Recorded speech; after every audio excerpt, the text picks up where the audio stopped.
অখিল গগৈ অসমীয়া হবই নোৱাৰে। অখিল গগৈ থাইলেণ্ডৰ মানুহ হয়। এই বক্তব্য দিছে বহু চৰ্চিত সদায় বিতৰ্কত থকা শিখা শৰ্মাই।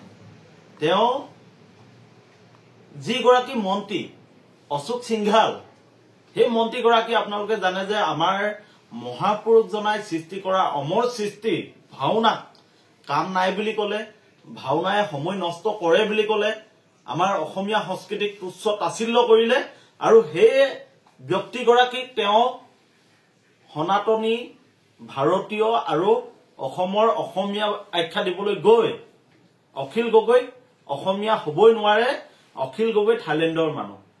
অৰ্থাৎ শিখা শৰ্মাই ক'ব খুজিছে নেকি আহোমসকল অসমীয়া নহয়?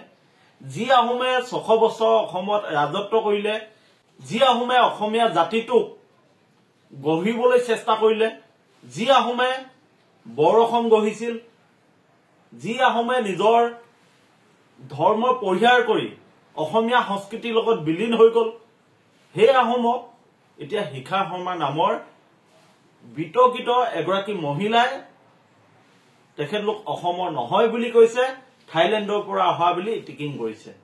হয়, আহোমসকল থাইলেণ্ডৰ পৰা অহা, কিন্তু সেই আহোমসকলৰ কাৰণে আজি আমি লাচিত দেশৰ নাগৰিক বুলি আমি গৰ্ব কৰিব পাৰো। সেই আহোমসকলৰ বাবে আমি কনকলতা দেশৰ নাগৰিক বুলি আমি গৰ্ব কৰিব পাৰো। আৰু শিখা শৰ্মাই সেই যি লাচিত আৰু কনকলতা দেশৰ মানুহক, যি অসমীয়া জাতিটো গঢ়িল, যি বৰ অসমখন গঢ়িছিল, যি নিজৰ ধৰ্ম ত্যাগ কৰি অসমীয়াত্বক আঁকোৱালি লৈ অসমখনক নতুন ৰূপ দিলে, সেই জনগোষ্ঠীটোকে এতিয়া অসমীয়া নহয় বুলি আখ্যা দিছে আৰু তেখেতলোক থাইলেণ্ডৰ পৰা অহা বুলি বিতৰ্কিত মন্তব্য কৰিছে। শিখা শৰ্মা কোন?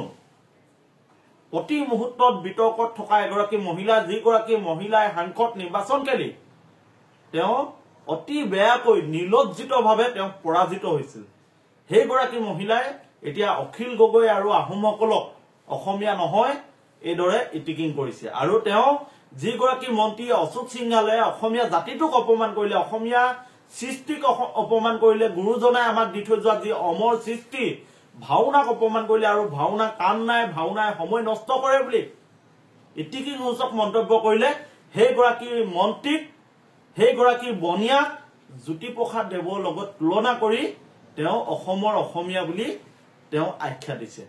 আৰু সেই মন্ত্ৰীগৰাকী বিতৰ্কিত অনা অসমীয়া বনিয়াক অসমীয়া সজাবলৈ গৈ তেওঁ অখিল গগৈক অসমীয়া নহয় বুলি ক'লে। গতিকে ৰাইজে আমাক মতামত দিয়ক, বৰ্তমান সমাজ ব্যৱস্থা কোন দিশে ধাৱমান? প্ৰতি মুহূৰ্তত বিজেপিৰ সমৰ্থনত ছচিয়েল মিডিয়া ভৰাই থকা এইগৰাকী শিখা শৰ্মাই এতিয়া আকৌ পুনৰ বিতৰ্কিত মন্তব্য কৰিছে। আহোমসকলক তেওঁ থাইলেণ্ডৰ বুলি কৈ অসমীয়া নহয় বুলি কৈছে। এই সন্দৰ্ভত আপোনালোকৰ মতামত কি হ'ব আমাক জনাওক। আৰু লগতে যিগৰাকী শিখা শৰ্মা, এই শিখা শৰ্মাৰ বিৰুদ্ধে এতিয়া ৰাইজে কি ব্যৱস্থা ল'ব? শিখা শৰ্মাই যে প্ৰতি মুহূৰ্তত বিতৰ্কিত মন্তব্য কৰি থাকে, তেওঁ আহোমসকলক যি ধৰণে এতিয়া তুচ্ছ তাচ্ছিল্য কৰা আমাৰ অনুভৱ হৈছে, আহোমসকল অসমীয়া নহয় বুলি কোৱা আমাৰ অনুভৱ হৈছে এতিয়া। এই যি শিখা শৰ্মাৰ, এই শিখা শৰ্মাৰ বিৰুদ্ধে ৰাইজে কি ব্যৱস্থা ল'ব? বিতৰ্কিত মন্ত্ৰী তথা বনিয়া অনা অসমীয়া অশোক সিংঘালৰ বিৰুদ্ধে ৰাইজে কি মন্তব্য ল'ব? যিগৰাকী মন্ত্ৰীয়ে আমাৰ মহাপুৰুষজনাই দি যোৱা ভাওনাক অপমান কৰিলে। সঁচা কথা ক'বলৈ গ'লে মন্ত্ৰী অশোক সিংঘালক যি কেইগৰাকী উদ্যোক্তাই ভাওনাৰ বাবে মাতি নিছিল, অতিথি হিচাপে মাতি নিছিল, সেই উদ্যোক্তা সকলো গাটো ভুল আছে।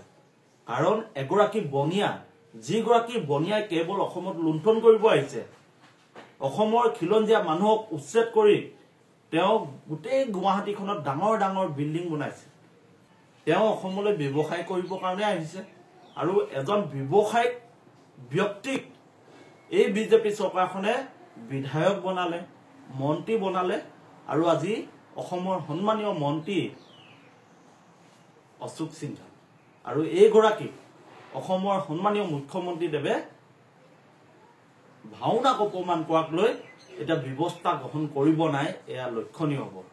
অসমৰ মুখ্যমন্ত্ৰীগৰাকী অসমীয়া জাতি জনগোষ্ঠী বা অসমীয়া সংস্কৃতিৰ তেওঁ বহুত উদাহৰণ দি তেওঁ বহুত প্ৰেমিক হৈ দেখায় কিন্তু তেওঁ যে এগৰাকী মন্ত্ৰী অশোক সিংহালে আমাৰ শংকৰদেৱৰ গুৰুজনাই দি যোৱা যি অমৰ সৃষ্টি তাক অপমান কৰি দিলে এই ক্ষেত্ৰত আমাৰ সন্মানীয় মুখ্যমন্ত্ৰীগৰাকীয়ে কি ব্যৱস্থা গ্ৰহণ কৰিব এয়া লক্ষণীয় হ'ব আমি ৰাইজৰ পৰা মতামত বিচাৰিছো শিখা শৰ্মাৰ আৰু মন্ত্ৰী অশোক সিংহালৰ ওপৰত ৰাইজে কি ব্যৱস্থা গ্ৰহণ কৰিব খোজে আপোনালোকৰ মতামতসমূহ আমাৰ কমেন্ট বক্সত আহি জনাওক